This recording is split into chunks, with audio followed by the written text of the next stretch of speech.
अस्सलाम वालेकुम। ਉਹ ਆਂਦੇ ਨਾ ਫੁੱਲ ਨਹੀਂ ਤੇ ਪੱਤੀਆਂ ਹੀ ਸਹੀ। ਰੱਬ ਨਾ ਸਾਨੂੰ ਜਿਸ ਹਾਲ 'ਚ ਰੱਖੇ ਉਹਦਾ ਸ਼ੁਕਰ ਅਦਾ ਕਰਨਾ ਚਾਹੀਦਾ।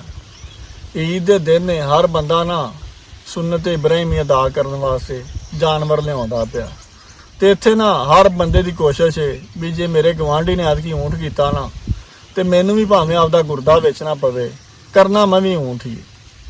ਯਾਰ ਜੇ ਸਾਨੂੰ ਰੱਬ ਨੇ ਨਾ ਆਪਦੀ ਹਲਾਲ ਕਮਾਈ ਚੋਂ ਬੱਕਰਾ ਛਤਰਾ ਜਾਂ ਕਿਸੇ ਵੱਡੀ ਕੁਰਬਾਨੀ 'ਚ ਹਿੱਸਾ ਪਾਉਣ ਦੀ ਵੀ ਤਾਕਤ ਦਿੱਤੀ ਹੈ ਨਾ ਤੇ ਸਾਨੂੰ ਉਹਦੇ ਤੇ ਸਬਰ ਸ਼ੁਕਰ ਕਰ ਲੈਣਾ ਚਾਹੀਦਾ।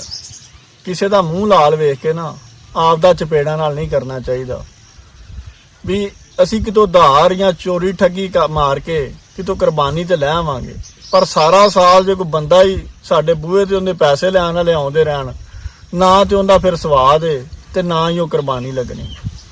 ਤੇ ਰੱਬ ਨੇ ਜਿਹੜਿਆਂ ਭੈਣ ਭਰਾਵਾਂ ਨੂੰ ਤਾਕਤ ਦਿੱਤੀ ਹੈ ਨਾ ਉਹਨਾਂ ਨੂੰ ਵੀ ਚਾਹੀਦਾ ਆਪਦੇ ਮਾੜੇ ਭੈਣ ਭਰਾਵਾਂ ਦਾ ਨਾ ਖੂਨ ਨਹੀਂ ਪੀਣਾ ਚਾਹੀਦਾ ਵੀ ਮੈਂ ਕੀ ਵੱਛਾ ਲੈ ਆਂਦਾ ਈ ਤੇ ਤੂੰ ਤੇ ਨਿੱਕਾ ਜਿਹਾ ਬੱਕਰਾ, ਤੇਰੀ ਤੇ ਆ ਬੱਕਰੀ ਲੱਗਦੀ। ਯਾਰ ਜਿਹੜੇ ਸਾਡੇ ਭੈਣ ਭਰਾ ਨਹੀਂ ਨਾ ਕਰ ਸਕਦੇ ਉਹਨਾਂ ਨੂੰ ਵੀ ਮਿਹਨੇ ਨਹੀਂ ਮਾਰਨੇ ਚਾਹੀਦੇ। ਹਰ ਬੰਦੇ ਦਾ ਦਿਲ ਕਰਦਾ ਜੇ ਉਹਦੇ ਕੋਲ ਤਾਕਤ ਹੋਵੇ ਨਾ ਕੁਰਬਾਨੀ ਕਰੇ। ਇੱਥੇ ਤੇ ਯਕੀਨ ਕਰੋ ਜਿਹੜੇ ਬੰਦੇ ਨਵੇਂ ਅਮੀਰ ਹੋਏ ਨੇ ਨਾ ਇਹਨਾਂ ਦਾ ਵਸ ਨਹੀਂ ਚੱਲਦਾ, ਨਹੀਂ ਤੇ ਨਾ ਨਿੱਕੀ ਤੇ ਕੁਰਬਾਨੀ ਸ਼ੁਰੂ ਕਰ ਲੈਣ। ਯਾਰ ਉਹ ਵੀ ਤੇ ਫਿਰ ਕੋਈ ਤਰੀਕਾ ਨਹੀਂ ਨਾ, ਤੁਸੀਂ ਕੁਰਬਾਨੀ ਕਰਕੇ ਫਰਿੱਜਾਂ 'ਚ ਗੋਸ਼ਤ ਭਰ ਲੈਂਦੇ ਜੇ। ਜਿਹੜਾ ਸਾਨੂੰ ਇਸਲਾਮ ਨੇ ਤਰੀਕਾ ਦੱਸਿਆ ਨਾ ਵੀ ਤੁਸੀਂ ਗੋਸ਼ਤ ਦੇ 3 ਹਿੱਸੇ ਕਰੋ, ਇੱਕ ਹਿੱਸਾ ਤੁਸੀਂ ਆਪਦੇ ਵਾਸਤੇ ਰੱਖੋ, ਇੱਕ ਤੁਸੀਂ ਆਪਦੇ ਰਿਸ਼ਤੇਦਾਰਾਂ ਨੂੰ ਭੇਜੋ ਤੇ ਤੀਸਰਾ ਹਿੱਸਾ ਨਾ ਜਿਹੜੇ ਗਰੀਬ ਨੇ ਉਹਨਾਂ ਨੂੰ ਦਿਓ। ਤੇ ਇੱਥੇ ਉਹਨਾਂ ਰਿਸ਼ਤੇਦਾਰਾਂ ਲਈ ਭੇਜਦੇ ਨੇ ਜਿਨ੍ਹਾਂ ਕੁਰਬਾਨੀ ਕੀਤੀ ਹੈ। ਮਾੜਾ ਰਿਸ਼ਤੇਦਾਰ ਨਾ ਜਿਹੜਾ ਕੁਰਬਾਨੀ ਨਾ ਕਰੇ ਛੇਤੀ ਉਹਦੇ ਵੱਲ ਗੋਸ਼ਤ ਵੀ ਨਹੀਂ ਭੇਜਦੇ ਵੀ ਉਹਨੇ ਸਾਨੂੰ ਬਦਲੇ 'ਚ ਗੋਸ਼ਤ ਕਿੱਥੋਂ ਭੇਜਣਾ, ਉਹਨੇ ਤਾਂ ਕੁਰਬਾਨੀ ਨਹੀਂ ਕੀਤੀ। ਤੇ ਇੱਥੇ ਬੰਦੇ ਨਾ ਮਹੀਨਾ ਪਹਿਲੋਂ ਹੀ ਇੱਕ ਦੂਸਰੇ ਨਾਲ ਸਾਈਆਂ ਵਧਾਈਆਂ ਸ਼ੁਰੂ ਕਰ ਦਿੰਦੇ ਨੇ ਵੀ ਖਰੌੜੇ ਮੈਂ ਲੈਣਾ ਹੀ ਤੇ ਸਿਰੀ ਨਾ ਤੂੰ ਮੈਨੂੰ ਦੇਵੀਂ।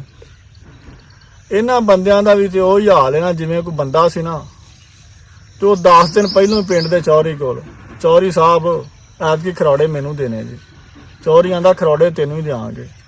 ਉਹ ਅਗਲੇ ਦਿਨ ਫਿਰ ਚਲਾ ਗਿਆ। ਚੌਧਰੀ ਸਾਹਿਬ ਚੇਤਾ ਨਾ ਖਰੌੜੇ ਮੈਂ ਲੈਣੇ ਨੇ। ਚੌਧਰੀ ਆਂਦਾ ਗਾਮੂ ਕਿਵੇਂ ਦੀਆਂ ਗੱਲਾਂ ਕਰਨਾ, ਤੈਨੂੰ ਆਹਜ ਦਿੱਤਾ ਖਰੌੜੇ ਤੈਨੂੰ ਦਿਆਂਗੇ। ਉਹਦਾ ਫਿਰ ਚੌਧਰੀ ਤੇ ਨਾਮ ਵੱਜਾ ਤੇ ਅਗਲੇ ਦਿਨ ਫਿਰ ਚੌਧਰੀ ਕੋਲ ਚਲਾ ਗਿਆ। ਚੌਧਰੀ ਸਾਹਿਬ ਖਰੌੜੇ ਮੈਨੂੰ ਦਿਆ ਜੇ।